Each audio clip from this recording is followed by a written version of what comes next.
Prabhupada, Srila Gurudev, thank you very much for giving me this opportunity. आज मैं बहुत आभारी हूँ वैष्णव सेवा प्रभु और अन्य देवकी नंदन प्रभु, आज मुझे इसका सौभाग्य दिया है, आज इनको सौभाग्य दिया है आज यहाँ पे प्रवचन करने के लिए।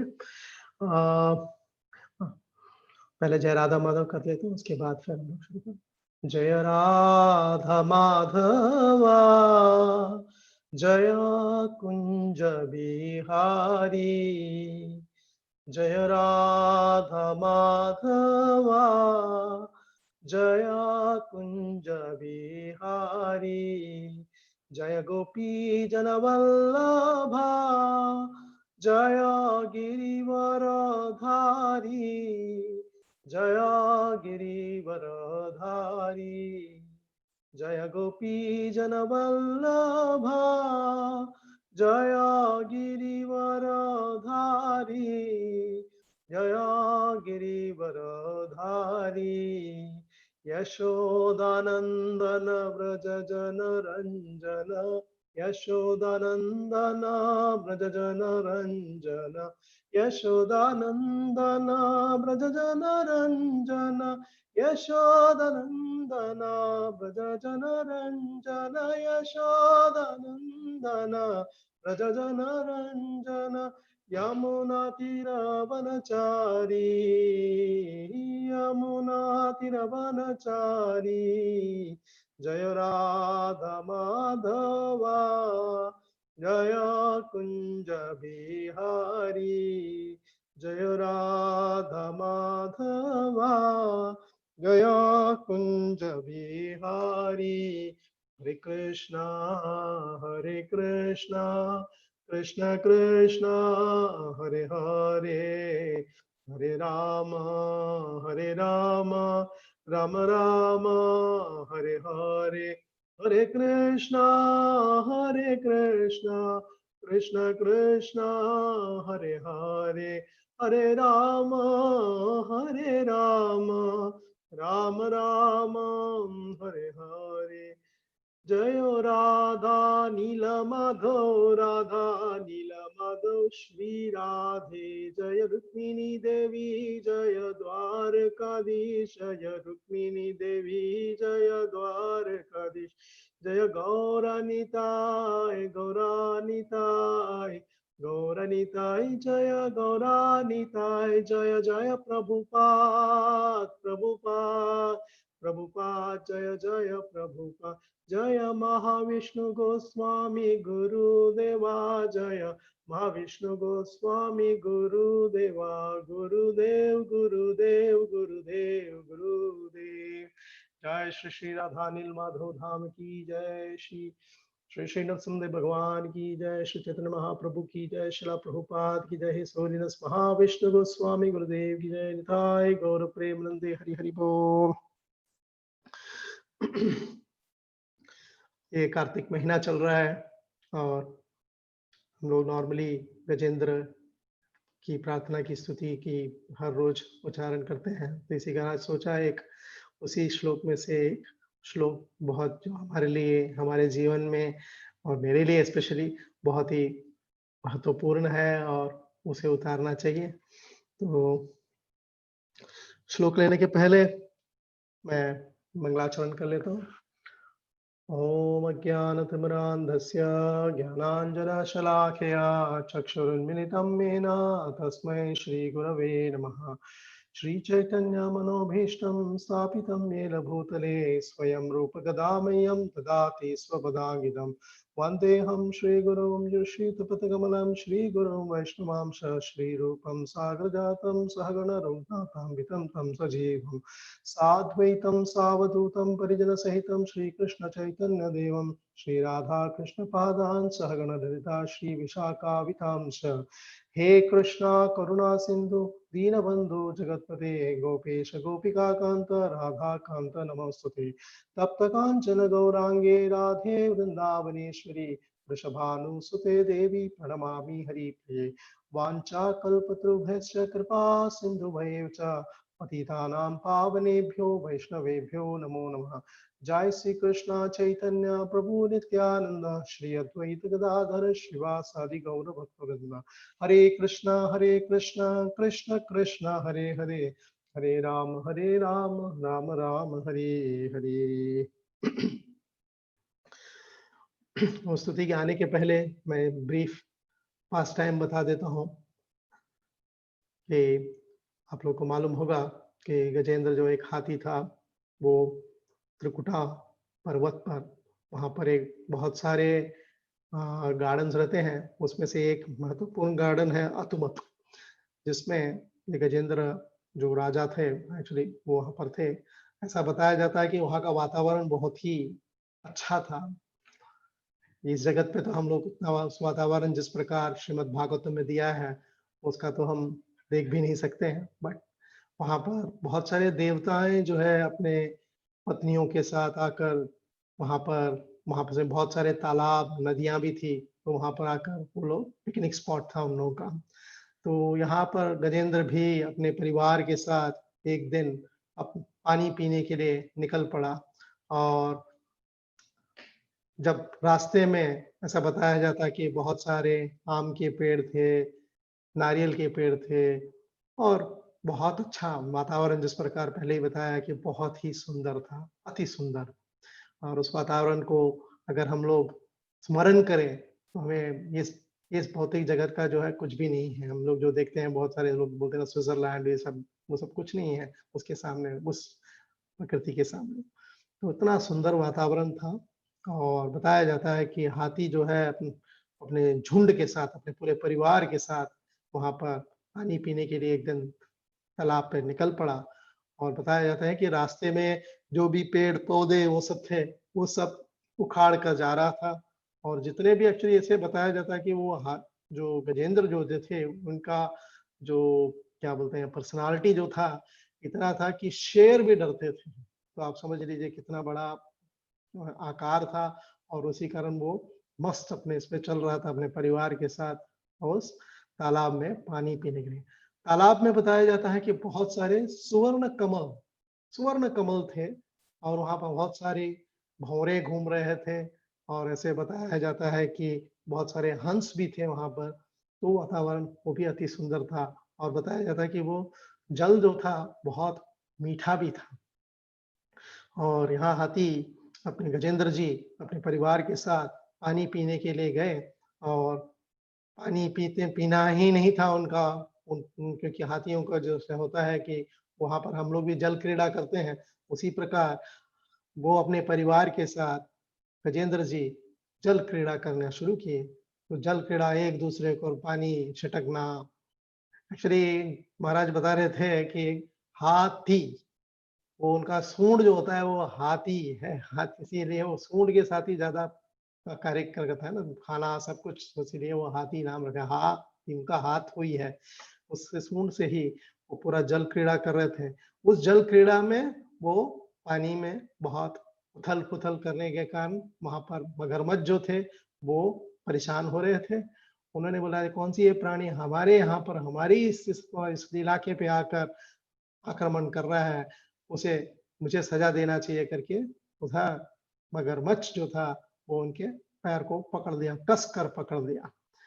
कस कर पकड़ने के कारण बताया जाता है कि उनके परिवार के सारे सदस्य, पत्नियां, उनके जितने भी जो भी साथ में आए थे, सब उनको उस इसमें से संकट से निकालने की कोशिश की, बहुत कोशिश की।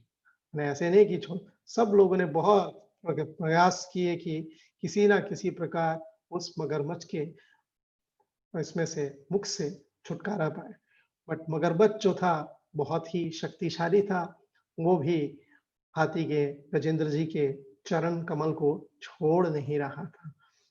और इतने प्रयास कि बताया जाता है कि 1000 सेलेस्टियल ईयर्स, 1000 सेलेस्टियल ईयर्स की प्रयास थी उनकी, और तब भी वो छुटकारा नहीं पा रहे थे। सारे परिवार वाले सब जितने दिन कर सके कर पाए, बट वो भी छोड़कर चले गए। और ऐसे बताया जाता है कि देवताओं भी आकर उनका ये देख रहे थे, जैसे क्रिकेट मैच देखते हैं ना, उस प्रकार ये देख रहे थे कि कौन जीतने वाला है। कि हाथी या मगरमच्छ, क्योंकि ऐसा बताया जाता है कि कभी-कभी हाथी इतनी शक्तिशाली हो जाती थी कि वो मगरमच्छ को सर पर लेके आ जाता था और कभी-कभी मगरमच्छ इतना शक्तिशाली हो जाता था कि वो पानी पे उठाकर लेके आ जाता था। तो इनकी इस लड़ाई जो काफ़ी दिनों से चल रही थी और जो क्योंकि जो मगरमच्छ जो था, वो पानी का प्राणी था, वो शक्तिशाली बन रहा था क्योंकि वो पानी उसका उसका एरिया है ना, तो उसके शक्तिशाली बन रहा था और हाथी जो थे वीक हो रहे थे। तो उस समय पर जब कोई भी बचा नहीं पाए, कोई भी नहीं था, कोई बचा नहीं सके, तो तब उन्होंने प्रार्थना की।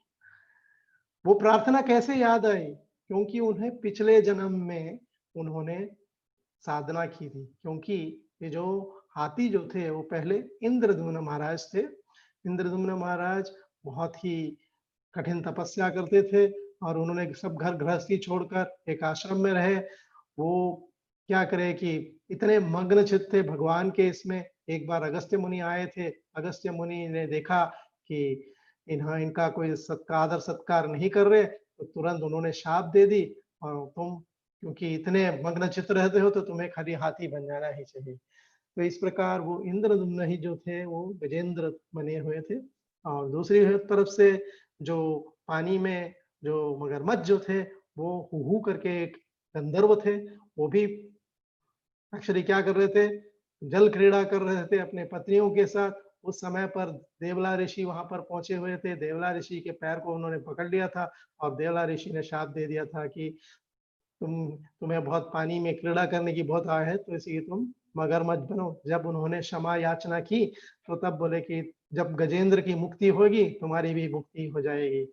इस प्रकार ये दोनों पास टाइम जो थे हुए और उस टाइम पे जब ये जो गजेंद्र जी थे उन्होंने जो प्रार्थना जब किया था पिछले जन्म में वो याद आई और तब उन्होंने पुकारा। तो तब भगवान विष्णु स्वयं आए और इतने बताया जाता है कि गरुड़ की वेग भी कम पड़ रही तो बता रहे थे कि विष्णु जी गरुड़ को छोड़कर अपने आप क्योंकि अपने भक्त को बचाने के लिए दौड़ कर आए थे और चक्र से सबसे पहले मगरमच्छ के पैर को काटे और गजेंद्र को छुटकारा। गजेंद्र प्रार्थना क्यों किए? यह है कि बताया जाता है कि गजेंद्र ये नहीं कि उससे खाली मगरमच्छ से बचना है, बचाने के लिए ही प्रार्थना की। वो चाहते थे ये शरीर छोड़कर भगवान की प्राप्ति करें। वही मेन पॉइंट वो है कि हमें भी प्रार्थना करना चाहिए। इसी कारण ये जो मंत्र जो चल रहा है मास जो दामोदर महीना चल रहा है, जहाँ पर भगवान यशोदा मैया के इतने प्रेम बंधन से बंध गए थे, इसीलिए हमें भी चाहिए कि इस प्रकार भक्ति करें ताकि कृष्ण हमें भी इस संसारी भौतिक संसार से उद्धार कर दें। इसीलिए प्रार्थना जो है बहुत ही महत्वपूर्ण है। तो आप लोग सुनिए। ओम नमो भगवते वासुदेवाय। ओम नमो भगवते वासुदेवाय। ओम नमो भगवते वासुदेवाय। ओम नमो भगवते वासुदेवाय।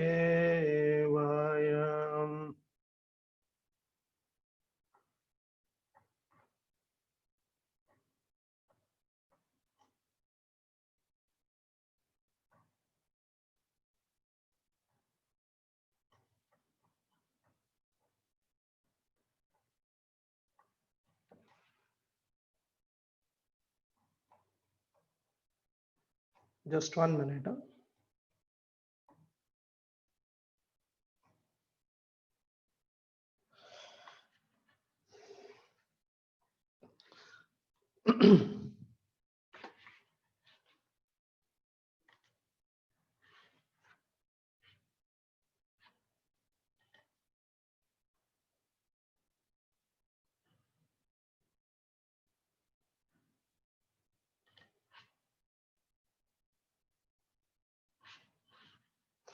मातृक् प्रपन्न पशुपाश विमोक्षणाय मुक्ताय भूरि करुणाय नमो नयाय स्वां सेन सर्वतनुभृन्मनसि प्रतीत प्रत्यक्दृशे भगवते बृहते नमस्ते।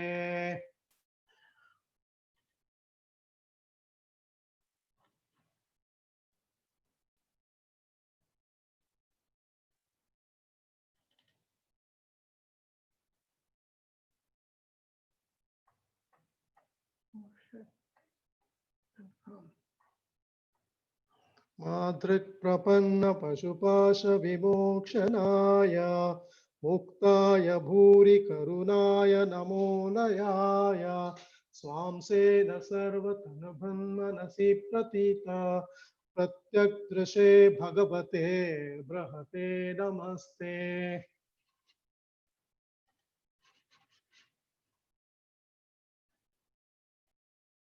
Just 1 minute, just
sorry, a little bit.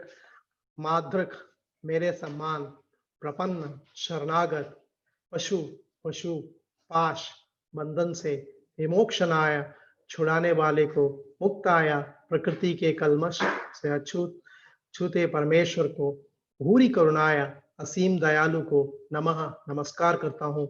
अलयाय कभी भी असावधान या अकर्णय कर्मण्य न रहने वाले मेरे उद्धार के लिए स्व अंशेन आपके परमात्मा रूप अंश से सर्व सबों को तनुभृत प्रकृति से मैं देहधारी जीव मनसी मन में प्रतीत कृतज्ञ प्रत्यक्ष दृश्य समस्त कार्यों के प्रत्यक्ष दृष्ट के रूप में भगवते भगवान को बृहते असीम नमः नमस्कार करता हूँ। ते तुमको अनुवाद और तात्पर्य। क्योंकि मुझ जैसे पशु ने परम मुक्त आपकी शरण ग्रहण की है, अतएव आप निश्चय ही मुझे इस संकटमय स्थिति से उभार लेंगे। निस्संदेह अत्यंत दयालु होने के कारण आप निरंतर मेरा उद्धार करने का प्रयास करते हैं। आप अपने परमात्मा रूप अंश से समस्त देहधारी जीवों के हृदयों में स्थित हैं। आप प्रत्यक्ष दिव्य ज्ञान के रूप में विख्यात हैं और आप असीम हैं। हे भगवान, मैं आपका सादर नमस्कार करता हूँ। श्रील प्रभुपाद तात्पर्य की। श्री विश्वनाथ चक्रवर्ती ठाकुर ने बृहते नमस्ते शब्दों की व्याख्या बृहते श्री कृष्णाय के रूप में की है। भगवान तो कृष्ण है, तत्व अनेक है, यथा विष्णु तत्व, जीव तत्व तथा शक्ति तत्व, किंतु सबों से ऊपर विष्णु तत्व है जो सर्वव्यापी है। भगवान के इस सर्वव्यापी रूप की व्याख्या भगवद गीता के 10वें संध के 10.42 में की गई है। अथवा बहुनेथेन किं ज्ञातेन तवार्जुन विष्टभ्याहितं कृत्स्नम् एकांशेनोऽसितो जगत्। किंतु हे अर्जुन, इस विस्तृत ज्ञान की क्या आवश्यकता है? अपने एक अंश से इस संपूर्ण ब्रह्मांड में व्याप्त हूँ और इसका पालन करता हूँ।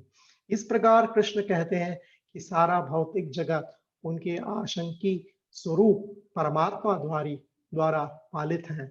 भगवान प्रत्येक ब्रह्मांड में पहले गर्भोत्कर्षायी विष्णु के रूप में प्रवेश करते हैं और फिर क्षीरोदकायी विष्णु के रूप में विस्तार करके सभी जीवों के हृदय में यहाँ तक कि परमाणु में भी प्रवेश करते हैं। अंडांतरस्थ परमाणु क्षयांतरस्थम। प्रत्येक ब्रह्मांड परमाणु से ओतप्रोत है और भगवान न केवल ब्रह्मांड के भीतर अपितु परमाणुओं के भीतर भी विद्यमान है। इस प्रकार के प्रत्येक परमाणु में विष्णु के अंश परमात्मा रूप में स्थित है, किंतु जितने भी विष्णु तत्व हैं वे कृष्ण से उद्भूत हैं। जैसे कि भगवद गीता के 10वें स्कंद के 2 श्लोक में पुष्टि की गई है, हम आदि देवानाम। कृष्ण इस भौतिक जगत के देवों ब्रह्मा, विष्णु तथा महेश्वर के आदि हैं।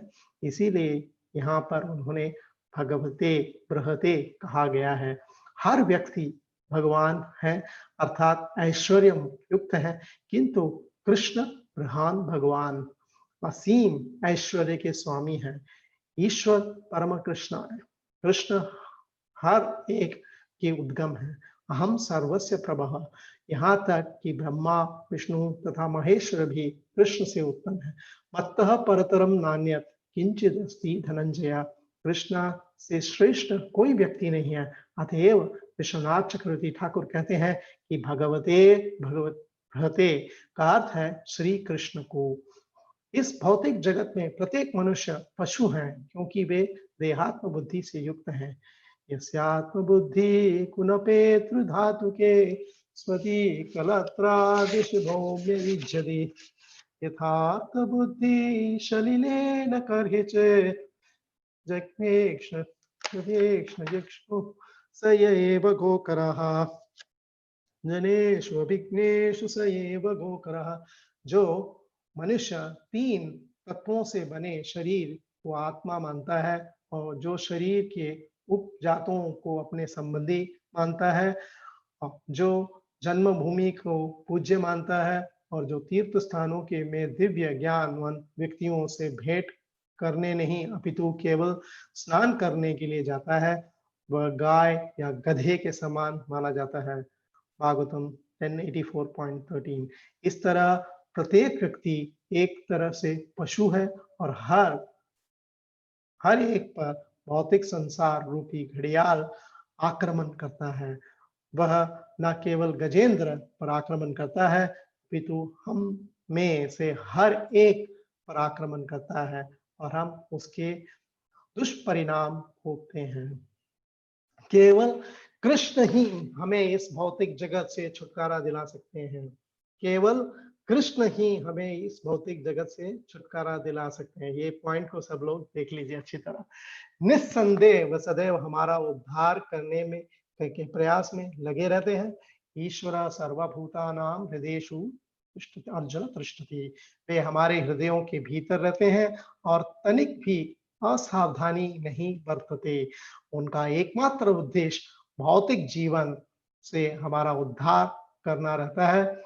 ऐसा नहीं है कि जब हम उनकी प्रार्थना करते हैं तभी वे हमारी ओर ध्यान देते हैं। वे हमारे प्रार्थना करने के पूर्व से ही हमारा उद्धार करने के लिए सतत प्रयत्नशील रहते हैं। वे हमारे उद्धार के विषय में तनिक भी प्रमाद नहीं करते। अतएव इस श्लोक में कहा गया है कि भूरि करुणाया नमोलयाय, ये भगवान की अहेतुकी कृपा है कि वे हमें सदा भगवत धाम वापस ले जाने के लिए प्रयत्नशील रहते हैं। ईश्वर मुक्त हैं, अतएव वे हमें भी मुक्त बनाना चाहते हैं और यद्यपि वे निरंतर इसके लिए प्रयत्नशील रहते हैं, किंतु हम उनके उपदेशों का पालन करने से इनकार करते रहते हैं। सर्वधर्मान परित्यज्य मामेकं शरणं व्रज।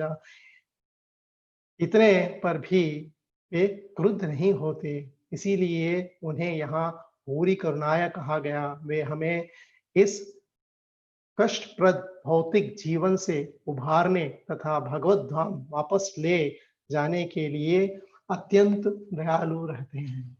श्रील प्रभुपाद ट्रांसेंडेंटल ट्रांसपर्पोर्ट की जय। इतना अच्छा तात्पर्य श्रील प्रभुपाद जी ने हमें दिया है, इसमें कुछ अधिक बोलने की जरूरत है ही नहीं, क्योंकि श्रील प्रभुपाद जी ने पूरा हमारे को बता दिया है कि क्यों हमें भगवान का शरण लेना चाहिए। जिस प्रकार हम देख रहे हैं कि गजेंद्र जो थे वो अपने विपत्ति स्थिति पर प्रार्थना करके अपने आप को वहां से छुटकारा पाना चाहते हैं। वो भी क्या, खाली उस परिस्थिति से नहीं, वो भगवत धाम प्राप्ति के लिए। इसी के लिए श्रील प्रभुपाद जी बताते हैं कि हमें और किसी की शरण लेनी नहीं चाहिए, हरे कृष्ण भगवान की ही शरण लेना चाहिए। तो सबसे पहला जो चीज है मादृक प्रपन्न, तो यहाँ पर मेरे समान जो है गजेंद्र बोले, मेरे समान, मेरे जैसे पशु समान मैं शरणागत प्राप्त, क्योंकि इस परिस्थिति से छुटकारा पाने के लिए। तो हम लोग भी अपने जीवन में देख सकते हैं कि हम लोग सोचते हैं कि मेरे पास इतने धन संपत्ति है, मेरे पास मेरे परिवार है, मेरे परिवार के इतने सारे सदस्य हैं और मैं इन लोगों का देखभाल कर रहा हूँ या मैं इन लोगों का कंट्रोल कर रहा हूँ। ये सब हम लोग सोचते हैं कि हमारी क्वालिफिकेशन है। यहाँ पर हम लोग देख सकते हैं कि गजेंद्र जो थे वो भी राजा थे, वो गजराजा थे, उनकी भी परिवार थी, उनके इतने सारे राजा के कारण उनके सारे बहुत सारे मंत्रियां, पत्नियां, बच्चे सब भी थे। बट जब परिस्थिति आई, जब ग्रह ने उनको उनके पैर को पकड़ लिया था, तो कोई भी नहीं बचा पाए। तो ये चीज हमें सबसे पहला चीज सीखना चाहिए कि हम हमें बचाने के लिए कोई भी, जो भी हम सोचते हैं हमारे पास धन संपत्ति, ये सब कुछ नहीं बचा सकती, खाली भगवान का शरणागत ही बचा सकती है। सबसे पहले चीज हमें ये बात लेनी नहीं चाहिए कि भगवान का शरणागत। किस प्रकार शरणागत लेना चाहिए कि और कोई उपाय नहीं है मेरे पास, है ना। जिस प्रकार द्रौपदी माता थी, द्रौपदी माता ने क्या किया था, सभी अपने पत्नियों को, सभी अपने सबसे पहले धृतराष्ट्र के पास पहुंचे। जब उनका चीरहरण हो रहा था तो उस समय पर वो सबसे पहले धृतराष्ट्र से पहुंचे, उसके बाद भीष्म पितामह के पास पहुंचे, उसके बाद द्रोणाचार्य, कृपाचार्य, सभी ने सर झुका लिया था। और उनके खुद के पति, क्योंकि वो खुद बंधे हुए थे, वो कुछ नहीं कर पा सकते थे, वो भी सर झुक गए थे। तो आखिर में जाकर जब द्रौपदी माता ने हे गोविंद हे गोपाल जब हाथ उठाए, तो कृष्ण भगवान तुरंत, एक्चुअली ऐसा बताया जाता है कि भगवान जो थे प्रसाद ले रहे थे और रुक्मिणी माता प्रसाद वो ठीक तरह ग्रहण नहीं, क्योंकि वो विचार कर रहे थे मैं किस प्रकार द्रौपदी माता को बचाऊं। जिस प्रकार श्रील प्रभुपाद जी ने तात्पर्य में लिखा ना, भगवान जो है वो हमसे पहले, वो ये नहीं कि हमारे प्रार्थना के लिए रुके हैं, हमसे पहले किस प्रकार हमें बचाने के लिए प्रत्यक्ष करते हैं, वो हर वक्त देखते रहते हैं किस प्रकार हम उनको बचा पाएंगे। तो सर इसी कारण क्यों शरणागत, सबसे पूर्ण पहली चीज जो है शरणागत, पूरी तरह शरणागत होंगे तभी। जिस प्रकार सोने को जब तक वो पूरी तरह ना प्योरिटी ऑफ सोना जो दिखाई देता है, जब पूरी गर्म उसी पे जब उसकी पूरी अशुद्धता निकल जाती है तब वो असली सोना कहलाया जाता है। इसीलिए भगवान भी देखते हैं कि हम रियली भगवान के पास जाना चाहते हैं या ऐसे ही थोड़े समय के लिए भगवान भगवान करके। इस प्रकार एक्चुअली आज के ग्रंथराज में आपने देखा होगा कि एक राजा जो था वो अपने रास्ते में गुम हो गया था और वहां पर एक उसके साधु बाबा मिले थे। साधु बाबा ने बताया, से वो रास्ता पूछा तो साधु बाबा बताए मुझे रास्ता तो नहीं मालूम, मेरे पास एक घोड़ा है, तुम घोड़े पे चढ़ जाओ, बट घोड़ा तभी चलेगा जब तुम उसे धन्यवाद बोलोगे। तो वो तुरंत समझ गया कि धन्यवाद, और तुम्हें अगर रोकना है तो हे भगवान मुझे बचा, तभी वो रुकेगा। बट ये जो राजा जो था बहुत ही, क्योंकि उसको तो निकलना था वन से, तो वो तुरंत क्या किया कि घोड़े पे चढ़ने के लिए तो धन्यवाद बोल के चढ़ गया और चलते गया चलते गया चलते गया। जब एक्चुअली शहर आ गया था तब भी वो उसको रोकने के वो भूल गया था कि उसे भगवान को कैसे बोलते हैं धन्यवाद देने के लिए भूलने के भूल गया था। भगवान मुझे धन्यवाद ये करने के, भगवान मुझे बचाओ करके वो भूल गया था, वो बात भूल गया था। और वो तुरंत वो बोलने लगा धन्यवाद धन्यवाद, तो घोड़ा चलते रहा। और बताया जाता है कि एक बार वो एकदम खाई पे पहुंच गया था और तब जाके बोले हे भगवान मुझे बचाओ। तब तक बहुत देर हो चुकी थी क्योंकि वो खाई नीचे गिर गया और राजा मर गया। तो इस प्रकार में धन्यवाद और भगवान का हर वक्त स्मरण करना चाहिए, भगवान को हमें कभी भूलना नहीं चाहिए। शरणागत के लिए सबसे अच्छा चीज जो हमें देखने के लिए हमें मिलता है एक्चुअली विभीषण महाराज। विभीषण जो थे, रावण ने जब और इंद्रजीत, वो दोनों ने एक्चुअली विभीषण से, क्योंकि विभीषण ने उन्हें आदेश दिया था कि उन्हें बोले थे कि सीता माता को छोड़ दो और उन्हें वापस कर दो, राम के पास वापस कर दो। वो सुने नहीं और उनको एक्चुअली बहुत सारे उलट पलट बोलकर बोले कि तुम तो मेरे यहाँ पे नमक खाकर तुम नमक हरामी कर रहे हो, तुम छोड़कर यहाँ से निकल जाओ। तो विभीषण तुरंत निकल गए थे और श्री राम के चरण पे पहुंच गए। ऐसा बताया जाता है कि श्री राम के वहां पे सुग्रीव सभी लोग देखे, विभीषण को देखते बराबर, अरे यहाँ तो ये इधर से आया हुआ है, हमारे रावण के कैंप से आया हुआ है, ये तो कोई जासूस होगा, इसे तो हमें कभी लेना नहीं चाहिए। बट राम जो थे वो कितने दयालु थे, उन्होंने तुरंत जैसे देखा कि उन्हें लंकेश करके पुकारा और बताया कि भले वो शत्रु इसमें हो बट मेरी शरणागत आ गया है तो मैं उसे सुरक्षा जरूर दूंगा। तो इस प्रकार विभीषण को भी हम देखते हैं कि विभीषण जो थे वो पूर्ण शरणागत थे, इसीलिए उन्हें प्राप्त हुआ। और दूसरा जो शब्द है पशु, पशुपाश, बंधन में, हम लोग सब बंधन में हैं। पशु, गजेंद्र तो पशु ही थे, तो इसीलिए उसमें तो कोई संदेह नहीं। बट श्रील प्रभुपाद जी बताते हैं कि जो मनुष्य जो है भगवान को नहीं देख, सब अब खाली अपने शरीर को ही मानता है। जिस प्रकार श्रील प्रभुपाद जी ने बताया है कि 10वें संत का 84th वर्ष का 13वां श्लोक बताया, यस्यात्म बुद्धि कुलपेत्री धातु के स्वधि कलत्रादेशु भौम इज्जति यत्र तीत बुद्धि शरीरे न करेचित जनेशु अभिज्ञ सएव गोकराः। यहाँ पर श्रील प्रभुपाद जी इतना अच्छा बताया है कि जो आदमी खाली अपने देह बुद्धि को ही मानता है तो वो एक खाली पशु के समान है। मनुष्य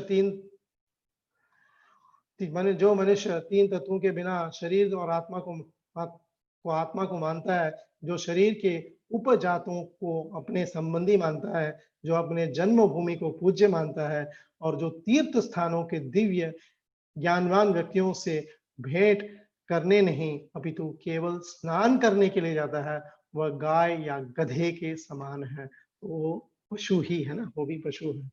दूसरी एक चीज है, पशु आप देखेंगे तो नॉर्मली जो है हम लोग एक रस्सी से या पोल में बांध के रख देते हैं, और जब तक वो मालिक उसको खाना नहीं देता है उसको, तब तक वो कुछ नहीं कर सकता। खाना पानी जो चाहिए तो उसे वो छुटकारा पा नहीं सकता, क्योंकि वो बंधा हुआ है, तो वो उसके मालिक के ऊपर भरोसा रहता है। ठीक है ना? हम लोग भी जो है, क्यों मनुष्य जो है कैसे पशु कैसे बता सकते हैं, मनुष्य को क्यों पशु बताया? जिस प्रकार एक तो पहला डेफिनेशन हो चुका है कि हम अपने शरीर को ही सब कुछ मानते हैं, आत्मा को नहीं, और शरीर से जो भी जो चीज है इसीलिए उसके कारण हमें पशु कहलाया गया है। दूसरी चीज जो है हमारी जो है ज्ञान, अविद्या जो है, अज्ञान, अज्ञान जो है वो उसके कारण भी हम, बिकॉज हमें अज्ञान के कारण हमें भी पशु कहलाया जाता है। जिस प्रकार भगवत गीता के 10वें स्कंद के 11वां श्लोक में बताया गया है कि तेषाम एवानुकम पार्थम अहम अज्ञानजम तमः नाशयामि आत्मभावस्तो ज्ञान दीपेन भास्वता। खाली भगवान ही हमारे को ज्ञान दीप दे सकते हैं, और कोई नहीं। भगवान ही हमारे को ज्ञान दीप दे सकते हैं। मैं उन पर विशेष कृपा करने के हेतु उनके हृदयों में वास करते हुए ज्ञान की प्रकाशमान दीपक के द्वारा अज्ञान जन अंधकार को दूर करता हूँ। और श्रील प्रभुपाद जी तात्पर्य में 2-3 चीज जो बताए हैं वो हमारे लिए बहुत ही उपयुक्त है। कृष्ण भावनामृत में रत एकनिष्ठ भक्त ज्ञान रहित नहीं हो सकता। इसके लिए इतनी ही योग्यता चाहिए कि वह पूर्ण कृष्ण भावनामृत में रहकर भक्ति संपन्न करता रहे। ये बहुत महत्वपूर्ण चीज है। दूसरी चीज, करोड़ों जन्मों के भौतिक संसर्ग के कलमश के कारणीय मनुष्य का हृदय भौतिकता के मल धूलि से आच्छादित हो जाता है, किंतु जब मनुष्य भक्ति में लगता है और निरंतर हरे कृष्ण का जप करता है तो वह मल तुरंत दूर हो जाता है और उसे शुद्ध ज्ञान प्राप्त होता है। परम लक्ष्य विष्णु की इसी जप तथा भक्ति से प्राप्त किया जा सकता है, अन्य किसी प्रकार के मनोधर्म या तर्क द्वारा नहीं। और दूसरी चीज जो बताई बहुत अच्छी चीज है, वो हमारे लिए बहुत उपयोग है। शुद्ध भक्त जीवन के भौतिक आवश्यकताओं के लिए चिंता नहीं करता है, न उसे कोई चिंता करने की आवश्यकता है, क्योंकि हृदय से अंधकार हट जाने पर भक्त भी प्रेम भक्त से प्रसन्न होकर भगवान स्वतः सब कुछ प्रदान करते हैं।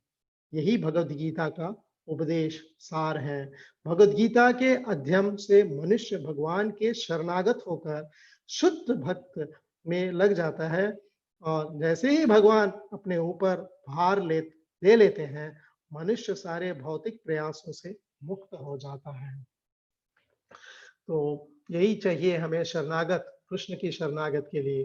जिस प्रकार महाराज हरगत बताते हैं, आप लोग को मालूम होगा कि हम लोग जो है ना, हम लोग सोचते हैं हम लोग बहुत सारा भार उठा रहे हैं, हम परिवार के भार, सब भार, ये सब भार उठा रहे हैं।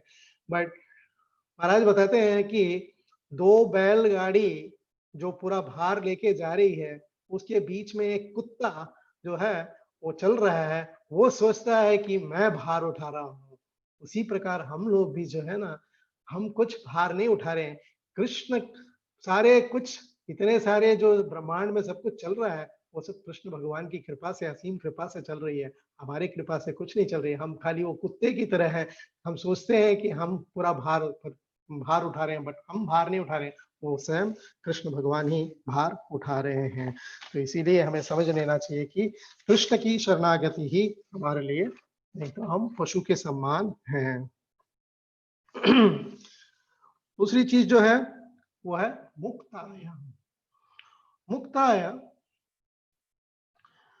जो है प्रकृति के कलमेश से अछूत परमेश्वर को हम किसके पास जा सकते हैं? जो खुद मुक्त है कि नहीं? अगर हमारे हाथ पैर बंधे हुए हो, हम दूसरों को कैसे बचा सकते हैं? हम, हमारे को बचा कौन सकता है? जिसकी हाथ पैर छूटे, सब कुछ वो कृष्ण भगवान या कृष्ण भगवान के नेतृत्व, वो निरोगी है, वो मुक्त है। इसी कारण वो हमारे को इस परिस्थिति, किसी भी परिस्थिति से छुटकारा पा सकते हैं। तो ये हुई मुक्ताया। फिर विमोक्षणाया। विमोक्षणाया की है कि भगवान हमारे मुक्ति के लिए सदैव तैयार हैं, हर टाइम पे तैयार हैं कि हमें बचाने के लिए। जिस प्रकार श्रील प्रभुपाद जी ने तात्पर्य बताया कि वो चाहते हैं कि हम भी भगवत धाम प्राप्ति करें हैं, बट हम मुड़कर देख नहीं रहे, वही प्रॉब्लम है हमारी। इसीलिए भगवान जो है विमोक्षण के लिए तैयार है और उनके पास कैपेसिटी है हमें मुक्त करने के लिए। फिर दूसरी चीज जो बहुत ही इंपॉर्टेंट चीज है वो है भूरी करुणाया, असीम दयालु। उनकी दया तो जिस प्रकार सागर में कभी पानी की कोई कमी नहीं, उस प्रकार कृष्ण के दयालु है। और बताया गया है कि उनकी करुणा जो है अधभ्र करुणा, अधभ्र सौहृद और अधभ्र दया।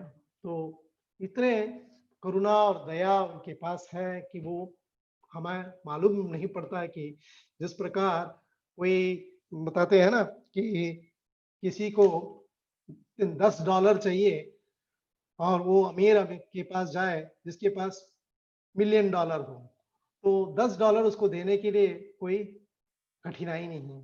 उसी प्रकार भगवान जो है उनके पास असीम कृपा है, बट हम उनके पास जाते नहीं है, इसीलिए वो। तो इसके लिए एक छोटी सी कहानी रामायण में किस प्रकार अधभ्र करुणा है। एक बार राम और सीता जी वन में थे और वहां पर विश्राम कर रहे थे एक नदी के किनारे पे। ऐसा है, बताया जाता है कि ककासुर करके एक कौवा और एक्चुअली सीता माता पे चोंच मार रहा था। तो सीता माता ने भी एक छोटे से पत्थर उठाकर उड़ा दिया था और उसे, बट वो कौवा वहां से जा नहीं रहा था और राम उस पे हंस पड़े, बोले कौवे के ऊपर तुम्हारे को एक कौवा को नहीं भगा पा रहे हो तुम इस प्रकार।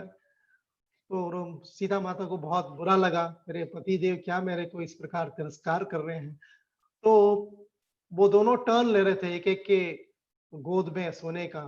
तो एक टाइम आया कि श्री राम जी सीता माता के गोद पर सो रहे थे, उस टाइम जो फिर से कौवा जो था उनके छाती पे चोंच मारा और चोंच मारने के कारण खून बहा और वो खून जो था टपक पड़ा राम जी के आंखों पर। तो राम जी को तुरंत गुस्सा आया और उन्होंने उसके घास को उठाया, देखा कौन है, वो एक कौवा था, वही कौवा। वो कौवा कौन था, मुझे उसका नाम था जयंत। वो इंद्र जी का एक पुत्र था। और जैसे ही राम को गुस्सा आया उन्होंने एक तृण उठाया और मंत्र पढ़ा और ब्रह्मास्त्र उत्पन्न हुआ। और जिस उस ब्रह्मास्त्र से वो कौवा जो था सभी जगह गया, सभी जगह। मैंने सबसे पहले तो अपने पिता के पास पहुंचा, इंद्र जी बोले मुझसे कुछ नहीं हो सकता, तुम जाओ, तुमने क्यों ऐसा परेशान किया। फिर वो बाकी मुनियों के पास भागा, इधर उधर सारे ब्रह्मांड घूम कर वापस राम जी के पास पहुंचा। वहां पर राम जी यहाँ पर आश्रम कर, जहाँ पर वो ये विराम कर रहे थे, वहां पर जाके पहुंचा और गिर पड़ा। तब सीता माता इतना दयालु थी, ये देखा कि जो कौवा जो था अपना चरण के ऊपर नहीं दिखा रहा था, पैर चरण के ऊपर सर नहीं दिखा रहा था, वो दूसरी ओर दिखा रहा था। और माता ने जो सीता माता जो थी उसके चरण कमलों के सामने लेके आकर छोड़ दिया। और कृष्ण जैसे ही राम जी ने देखा कि ये जो कौवा जो है मेरे चरण कमलों पे गिरा हुआ है, तुरंत उन्होंने दयालु करके बोले कि देखो अभी अब जो ब्रह्मास्त्र छोड़ा है इसे मैं कुछ नहीं कर सकता हूँ, इससे तो तुम्हें बचाव करने का तुम्हें कुछ ना कुछ तो त्याग करना पड़ेगा। तो कौवा बोला कि ठीक है मेरे एक आंख को उड़ा दो, और वो एक आंख को उड़कर ताकि उसे क्षमा कर दिए। तो इस प्रकार है जो भले ही वो चोंच मारकर खून गिरा, तब भी राम जी तो इतने दयालु थे। दयाल के लिए ये जो है भूरी करुणाए के लिए बहुत सारे कहानियां। एक और कहानी बताता हूँ जिसमें चैतन्य महाप्रभु जो 500 साल पहले आए थे। आप लोगों को मालूम होगा कि शिवानंद से ना वो एक्चुअली करते थे, सभी भक्तों को लेकर जगन्नाथपुरी लेकर जाते थे उधर से अपने यहाँ से चैतन्य महाप्रभु के गांव से जगन्नाथपुरी धाम के लिए लेके जाते थे। वो आयोजन करते थे सभी भक्तों को लेके। उसमें एक कुत्ता भी आ गया था और उस कुत्ते की देखभाल भी ये सदाशिव शेव जो थे बहुत ही उनका देखभाल करने में लगे हुए थे, शिवानंद से। और उन्होंने एक दिन क्या हुआ था, क्योंकि वहां पे सब टोल वगैरह होता है ना, टोल के भरते वगैरह उस समय पर कुछ प्रॉब्लम आ गया था, तो उन्हें वो बोट पर चढ़ नहीं पाए। और बताया जाता है कि उन्होंने बाकी साथियों के साथ इस कुत्ते का देखभाल करने बोले और छोड़ दिए। और जब ये सब प्रॉब्लम सब सॉल्व करके, टोल की प्रॉब्लम सब सॉल्व करके उसको वहां पर पहुंचे और सबसे पूछे कि कुत्ते का कौन खाना वगैरह खिलाया है कि नहीं, तो वो लोग सब भूल गए थे कुत्ता का देखभाल करने के लिए। और बताया जाता है कि वो कुत्ता जो था कहीं गायब हो गया था और बहुत सारे ढूंढने के बावजूद भी वो नहीं मिल पाया। बट ऐसे बताया जाता है कि शिवानंद जो सेन थे वो खुद प्रसाद नहीं लिए। जब वो पहुंचे जगन्नाथपुरी, वहां पर चैतन्य महाप्रभु के पास देखा तो वो कुत्ता वहां पर हरे कृष्णा कृष्णा कृष्णा कृष्णा हरे हरे, हरे राम कर रहा था और चैतन्य महाप्रभु उसको खिला रहे थे। जैसे ही उन्होंने देखा, शिवानंद सेन ने उसका प्रणाम किया, उसे माफी मांगा और देखा कि अगले दिन उसकी मुक्ति हो गई। तो देखिए कितने दयालु हैं। तीसरे दयालु के लिए हमें और कहीं नहीं जाना है, श्रील प्रभुपाद जी। देखिए श्रील प्रभुपाद जी कितने अधभ्र करुणा है हमारे, क्योंकि वो उनके 70 साल की उम्र में वृंदावन में आराम से रह सकते थे, है ना। बट वो सब कुछ छोड़कर उनके गुरु महाराज के आदेश का पालन करने के लिए वो उस उम्र में भी जलदूत पे वहां पर यूएस जाकर उन्होंने पाश्चात्य दर्श देकर इतना प्रचार किया, इतने भक्त बनाए। और उनकी करुणा के कारण, अधभ्र करुणा के कारण आज हम इस श्लोक के बारे में इतना चर्चा कर पा रहे हैं, नहीं तो किस प्रकार कर सकते हैं। चौथा है, हम लोग अधभ्र करुणा देखते थे हमारे गुरु महाराज महाविष्णु हिस होलीनेस महाविष्णु गोस्वामी महाराज। उन्हें कभी हम भूल नहीं सकते, क्योंकि उनको हमने आंखों के सामने देखा है। उनकी कितनी करुणा थी मैं बताता हूँ कि अबू धाबी में, आप लोगों ने सुना भी होगा, अबू धाबी में वो नासिक से आते थे, नासिक से बॉम्बे ट्रैवल करके 11 बजे का फ्लाइट पकड़ के इधर आते थे धाबी के अराउंड 12-1 बजे। उस टाइम पर भी वो जाकर आराम करने के लिए नहीं, जैसे ही देखा उन्होंने भक्त थे, उन्होंने बोला सब लोगों को भगवत गीता पढ़ने के लिए पढ़ा। और भगवत गीता जब ठीक से हम लोग उच्चारण नहीं कर पाए, इतनी डांट पड़ी। और 4:30 बजे हम लोग सोचे भी नहीं थे कि महाराज जो थे मंगलारती के लिए उठेंगे, बट महाराज उठकर मंगलारती के लिए भी आ गए थे। उनकी अदब्र करुणा देखिए। तो ये सब असीम दयालु है वो लोग। और अलाया, कभी असावधान, वो कभी असावधान नहीं है। देखिए ना, क्योंकि कृष्ण भगवान जो है हमारे लिए, जिस प्रकार श्रील प्रभुपाद जी ने तात्पर्य में ही बता दिया था कि वो हमारे प्रार्थना के लिए नहीं रुके हैं कि हम प्रार्थना करेंगे और वो आएंगे। वो पहले से ही तुरंत तैयार रहते हैं किस प्रकार हमारी बचाव करने के लिए। इसके लिए आपको महाभारत में बहुत अच्छा ये है कि आप लोगों को मालूम होगा कि दुर्योधन जो था, 4-5 दिन के बाद भीष्म पितामह वहां पे एक भी पांडवों का मृत्यु नहीं हुई, तो उसे बहुत गुस्सा आया और उनके शिविर पे जाकर बोला कि भाई क्या तुम मेरे पक्ष में लड़ रहे हो या पांडवों के पक्ष में लड़ रहे हो? आज तक मैंने किसी का, तुमने एक एक भी उनका बाल भी नहीं बांका, तो क्यों? तो भीष्म पितामह ने भी प्रतिज्ञा ले ली कि ठीक है, कल देखो सवेरे ये 5 बाण है, ये 5 बाण 5 पांडवों के लिए और तुरंत मैं चलाऊंगा। तो तुम और तो बट दुर्योधन को जो था वो भरोसा नहीं था, इसी का उन्होंने बोला ये 5 जो बाण है वो मेरे को दे दो। यहाँ पर कृष्ण भगवान अंतर्यामी, हृदयेषु अर्जुन तिष्ठति, कृष्ण भगवान सबके हृदय में है। तो कृष्ण भगवान को ऑलरेडी खबर पड़ चुका था कि वहां पर बाण चलने वाला है और पांडवों का भीष्म पिता ने ऐसा प्रतिज्ञा लिया है। तो अर्जुन को उठाए, अर्जुन को बोले उठो उठो, सोना नहीं, क्या सो रहे हो तुम? तुम्हें मालूम है तुम्हारा कल मृत्यु आने वाला है। तब भी बोले अर्जुन तो बोले भाई आप हो तो मेरे को क्या फिक्र, नहीं नहीं नहीं उठो उठो, तुम्हें मालूम है कि दुर्योधन ने एक बार प्रतिज्ञा किया था तुम्हें जो भी चाहिए मैं दूंगा, क्योंकि ये भी एक दूसरी कहानी है, मेरे पास समय नहीं है, मैं आप लोगों को मालूम होगा कहानी। तो उठे और अर्जुन वहां पर बताया जाता है कि दुर्योधन के शिविर पे गए, दुर्योधन ने बोले क्या चाहिए तुम्हें, मेरा राज्य चाहिए ले लो, इस प्रकार वो लोग का मित्रता थी, वहां पर लड़ाई पे इस प्रकार थी कि लड़ाई करना ही नहीं बट उनका दूसरा ही भी था। तो बताया जाता है कि दुर्योधन से अर्जुन ने पूछा कि मुझे 5 बाण चाहिए जो तुमने भीष्म पितामह से लिया। तो दुर्योधन तो आश्चर्यचकित हो गया था कि किस प्रकार उसे मालूम पड़ गया, वो तो मैं मेरे बीच में भीष्म पितामह के बीच में कोई था भी नहीं, कोई नहीं था, किस प्रकार इन्हें अर्जुन को पता चला। तो देखिए कृष्ण भगवान अंतर्यामी है, वो भी थोड़ा बहुत समझ पाया बट नहीं समझा।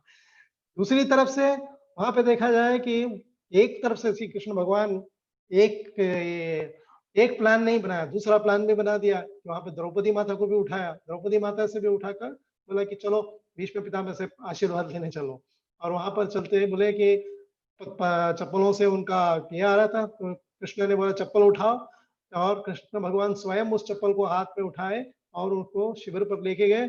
और जैसे ही वहां पे एक्चुअली देखा कि भीष्म पिता बहुत ध्यान में थे, और ध्यान अवस्था में उन्होंने देखा नहीं, उन्होंने आयुष्मान भव आशीर्वाद दिया। जैसे ही द्रौपदी माता उठी और देखा अरे ये द्रौपदी माता है, तो तुरंत समझ गए कि वो कृष्ण भगवान स्वयं है और कोई नहीं हो सकता, और देखा बाहर कृष्ण भगवान जो है चप्पल लेकर खड़े हुए हैं।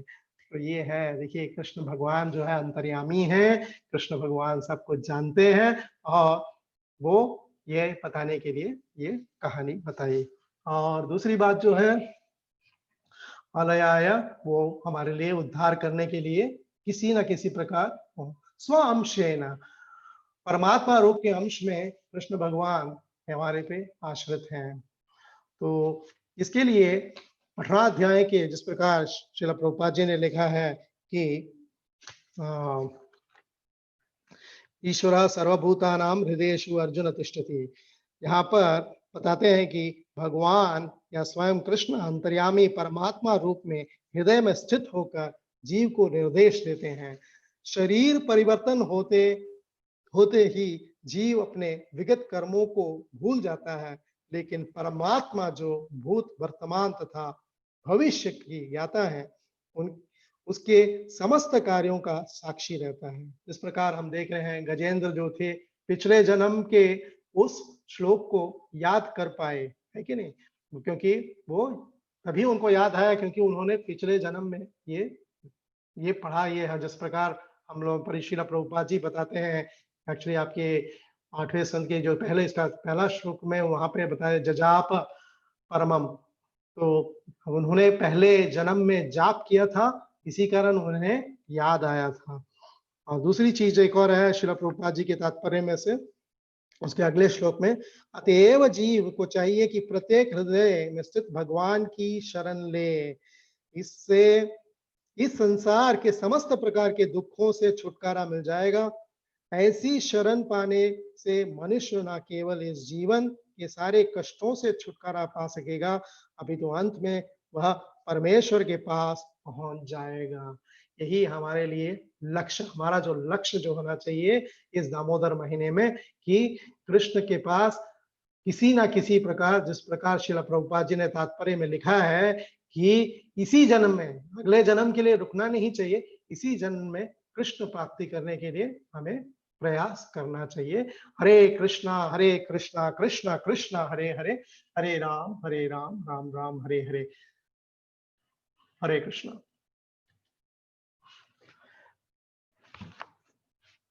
Thank you very much, Prabhuji and Mataji. Hare Krishna. Thank you very much, Prabhuji, for this wonderful lecture.